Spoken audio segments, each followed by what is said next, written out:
Sa buong lungsod, isang pulang alarma ang nagbabala tungkol sa pinakamalaking bagyo sa loob ng 50 taon, na nagsasabi sa lahat ng mamamayan na manatili sa loob ng bahay.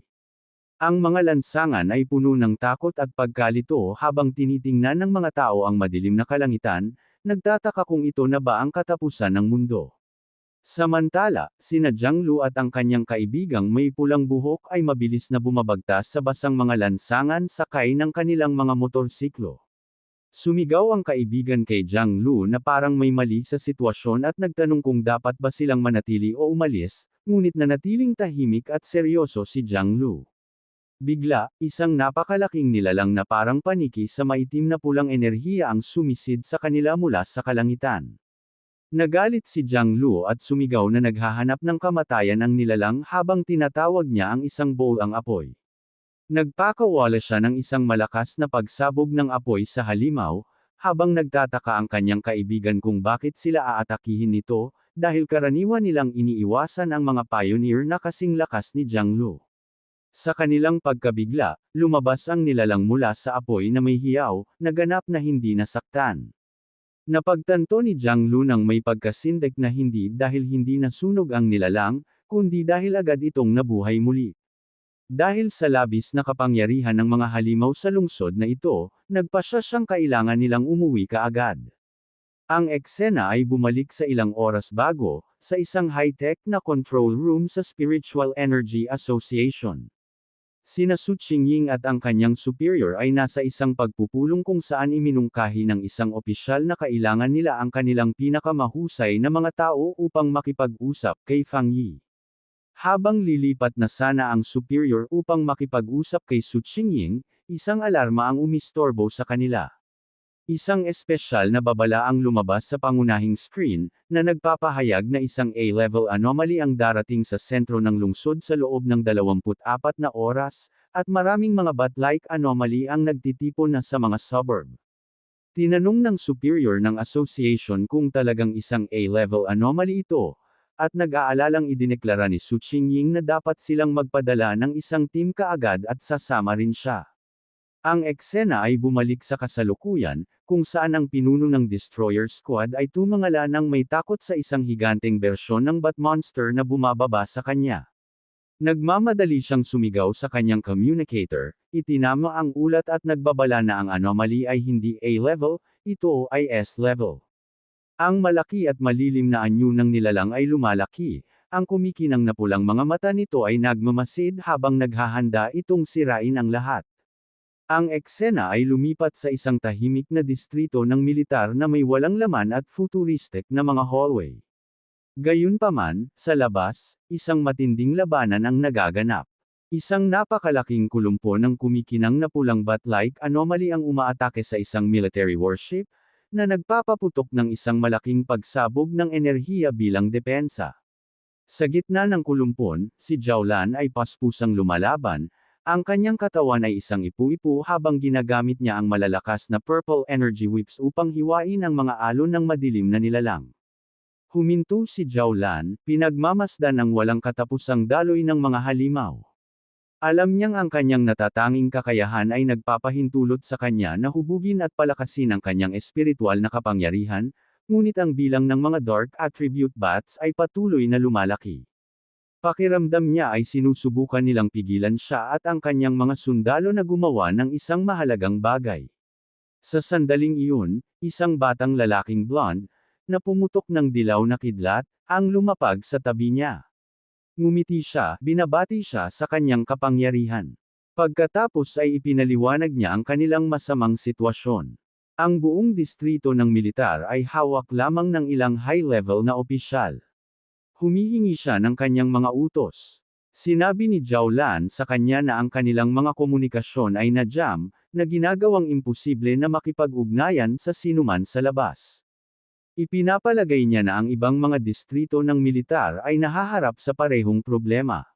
Nakaharap sa isang kalangitan na nagiging itim sa kulumpon, gumawa ng isang mahirap na desisyon si Jiaolan.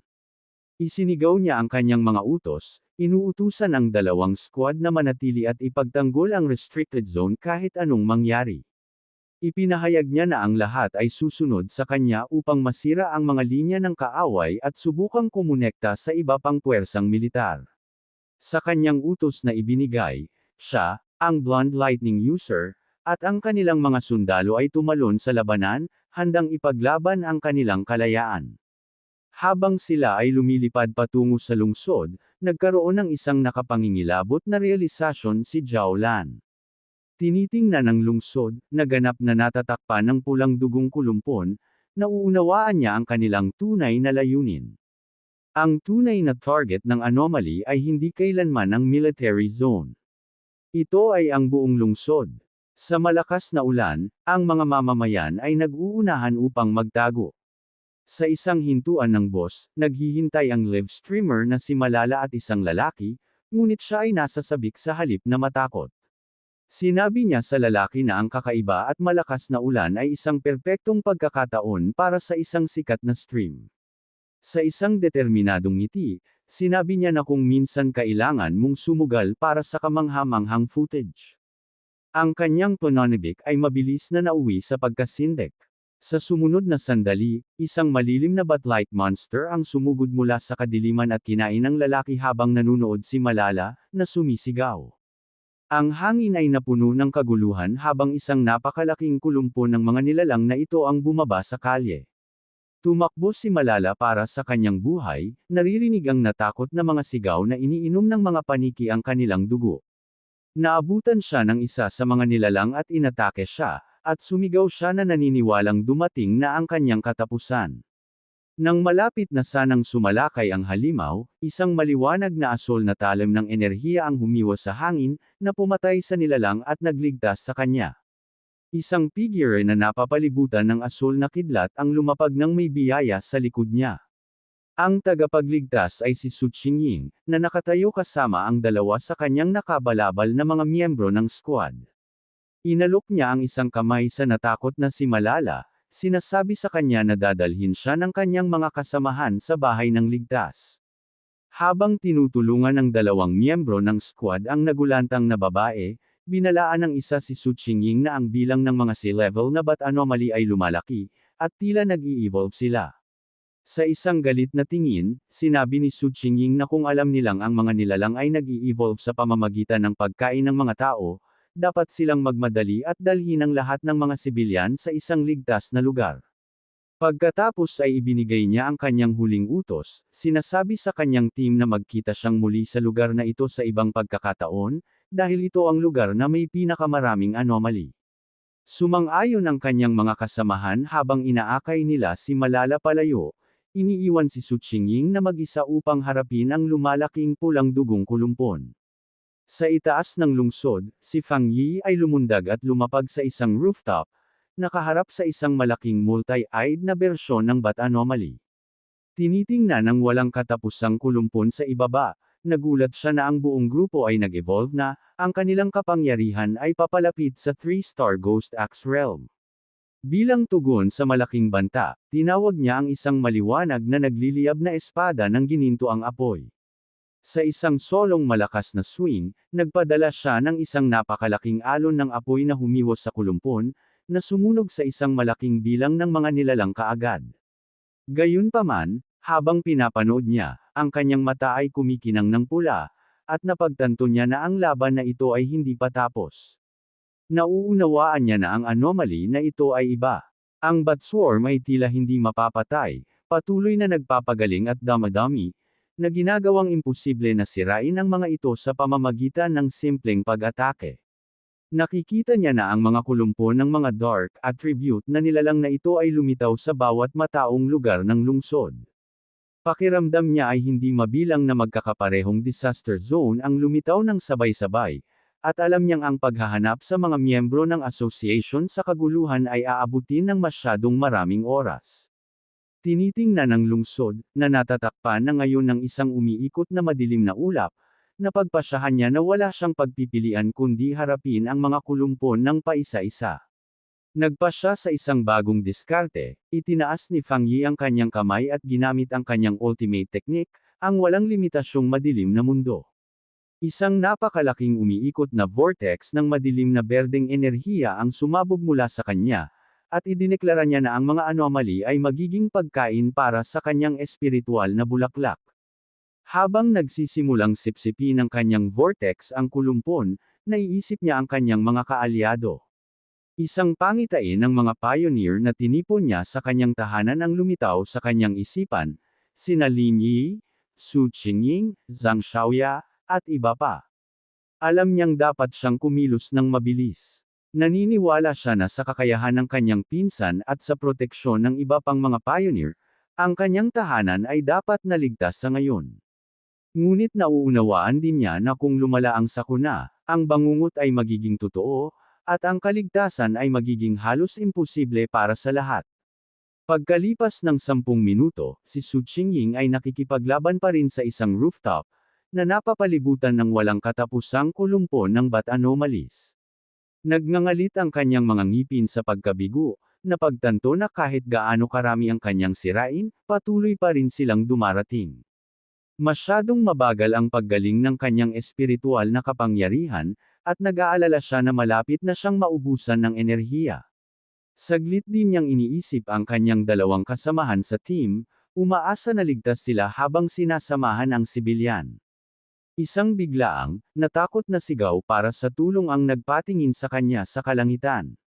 Nakikita niya ang isang napakalaki at siksik na bola ng mga pulang anomaly na nagtitipon, na bumubuo ng isang nag-iisang, nakakatakot na nilalang. Napagtanto na lumalala ang panganib, lumundag siya sa gilid ng isang gusali. Alam niya na kung patuloy na lumalakas ang mga anomaly, malapit na silang umabot sa spirit creation realm. Dahil kalat-kalat ang kanyang team sa pagliligtas ng mga tao, wala silang sapat na kapangyarihan upang harapin ang bagong banta na ito, lalo na ngayon na nagsimula ng atakihin ng mga nilalang ang mga gusali. Nagpaputok siya ng ilang malalakas na pagsabog ng asol na enerhiya sa mga paniki, sinusubukang makalusot. Gayunpaman, ang malaking bilang ng mga nilalang ay labis, at nilupig nila siya, ibinagsak siya mula sa kalangitan. Habang siya ay nahuhulog, nagkaroon siya ng isang nakapangingilabot na realisasyon. Tinitingnan ng napakalaki at umiikot na vortex ng madilim na enerhiya at kidlat sa itaas, nauunawaan niya ang tunay na layunin ng kulumpon. Isang anomaly king ang malapit ng isilang. Ang eksena ay lumipat kung saan sinasalanta ng pagkawasak ang lungsod, nalulula sa napakalaking kawan ng malalaking nilalang na kahawig ng paniki sa ilalim ng malakas na buhos ng ulan. Ang sakuna ay napakalawak na tila walang sinuman, kahit na ang militar o ang Spiritual Energy Association, ang makakapigil sa pagkawasak ng lungsod. Sa gitna ng kaguluhan, ang mga pioneer ay desperadong lumalaban. May mga ulat na dumarating na ang mga pioneer team ay nagsasakripisyo ng kanilang sarili o kaya naman ay nasa Ira. Si Su Qingying ay lumalaban ng mag-isa. Ang kanyang proteksyon na harang ay pumipigil sa walang katapusang pulutong, habang ang isang bagong alerto ay inuuri ang S-level na anomalya bilang isang anomaly king. Sa command center ng association, ang sitwasyon ay masama. Ang mga opisyal ay tumatanggap ng mga ulat ng malaking casualty. Ang bilang at bilis ng pagbabagong buhay ng mga nilalang ay nakakalula sa kanilang mga depensa, at huli na upang humingi ng reinforcements mula sa ibang mga rehiyon. Isang subordinate ang nag-uulat na ang lungsod ay ganap na napapalibutan ng isang malaking itim na ulap, na pumipigil sa anumang pagkakataon ng pagliligtas. Napagtanto nila nang may pagkasindak na sila ay naging isang nakahiwalay na lungsod. Sa pagharap sa huling sandali ng lungsod, ang superior ng association ay nakatayo kasama ang kanyang mga tauhan, na nagdedeklara na bilang mga pioneer, sila ay tatayo at babagsak kasama ng lungsod. Ipinapanata niya na ang mga halimaw ay kailangang tumawid sa kanilang mga bangkay. Sa malungkot na determinasyon, nagbibigay siya ng huling utos na magpadala ng huling code sa headquarters. Kung hindi nila mapipigilan ang sakuna, dapat agad na maglunsad ang headquarters ng isang destruction strike upang maiwasan ang pagkalat ng dark attribute. Samantala, patuloy ang laban ni Su Qingying. Ang kanyang proteksyon na harang ay nagsisimulang pumutok sa ilalim ng patuloy na pag-atake ng kawan, at nararamdaman niyang halos wala na ang kanyang espiritual na kapangyarihan. Tinitipon ang kanyang huling lakas, Itinuon niya ang kanyang enerhiya at nagpakawala ng isang huling, napakalaking pagsabog sa umiikot na vortex ng mga halimaw. Gayunpaman, ang kanyang pag-atake ay madaling nailihis. Ang evolved na nilalang, na mas nakikita ngayon, ay nagpakawala ng isang nakakatakot na hiyaw habang inihahayag nito ang kanyang tunay na kapangyarihan, na ikinagulat ni Su Qingying na nasa antas ng isang 3-star spirit creation realm. Inatake ng nilalang ang kanyang harang, naganap na winasak ito. Talunan, nagngangalit ang mga ngipin ni Su Qingying sa kawalan ng pag-asa, halos wala na ang kanyang espiritual na enerhiya. Winawasak ng kapangyarihan ng nilalang ang proteksyon na harang ni Su Qingying, talunan at sugatan. Nahulog siya sa ere habang bumababa sa kanya ang malaking nilalang. Napagtanto na ito na ang katapusan, tinitipon niya ang kanyang huling enerhiya para sa isang huling, desperadong pag-atake. Nang malapit na siyang umatake, isang guhit ng makinang na apoy ang dumaan sa kanya, sumabog at pinigilan ng halimaw, sa pamamagitan ng kumukupas na liwanag. Nagulat si Su Qingying na makita si Fang Yi na nakatayo sa harap niya. Ang kanyang espada ay nagliliyab pa rin, bumaling siya upang harapin ang banta. Ang kanyang mga mata ay nagniningning sa dakilang kapangyarihan. Ang isa ay nag-aapoy na kulay kahel, ang isa naman ay electric blue. Idineklara niya na ang kanyang kapangyarihan ay Divine Thunder at sumugod pasulong, na nagpapadaloy ng parehong apoy at kidlat sa kanyang talam. Sinalubong niya ang nilalang ng harapan at sa isang nagwawasak na pag-indayog, hiniwa ang malaking nilalang ng buo. Ang dalawang hati ng halimaw ay sumabog sa isang serye ng mga nag-aapoy na pagsabog na nagpaliwanag sa madilim na kalangitan ng lungsod. Pagkatapos ng labanan, lumapag sina Fang Yi at Su Qingying sa isang basang-basa sa ulan na kalsada. Kalmado siyang humingi ng paumanhin sa pagtagal niya sa paghahanap sa kanya, na nagpapaliwanag na napakaraming magkakaparehong kawan ng mga halimaw. Mahina pa rin, binalaan siya ni Su Qingying na mag-ingat, dahil ang mga nilalang ay maaaring mabuhay muli. Habang nagsasalita siya, ang mga nakakalat na labi ng halimaw ay nagsisimulang magbuo muli sa kalangitan. Tumingala na lamang si Fang Yi, na nagsasabing alam na niya ito. Sa pagharap sa nagbabagong buhay na kawan, sinabi ni Fang Yi kay Su Qingying na huwag mag-alala, dahil palagi niyang tinatapos ang kanyang sinisimulan. Nagtipon siya ng isang malaking halaga ng Purple Dark Attribute Energy sa kanyang kamay at nagpakawala ng kanyang walang limitasyong Dark World, isang malakas na vortex upang sipsipin ang kaaway, na nagdedeklara na palagi siyang tumutupad sa kanyang salita. Sa panunood sa hindi kapani-paniwalang pagpapakita na ito, napuno si Su Qingying ng bagong pag-asa, na napagtanto na nakalimutan niyang ang lungsod ay mayroon pa ring isang walang kapantay na pioneer tulad ni Fang Yi. Ang malaking purple vortex ay kumalat sa buong kalye, na hinihila ang buong kawan ng mga nilalang na kahawig ng paniki.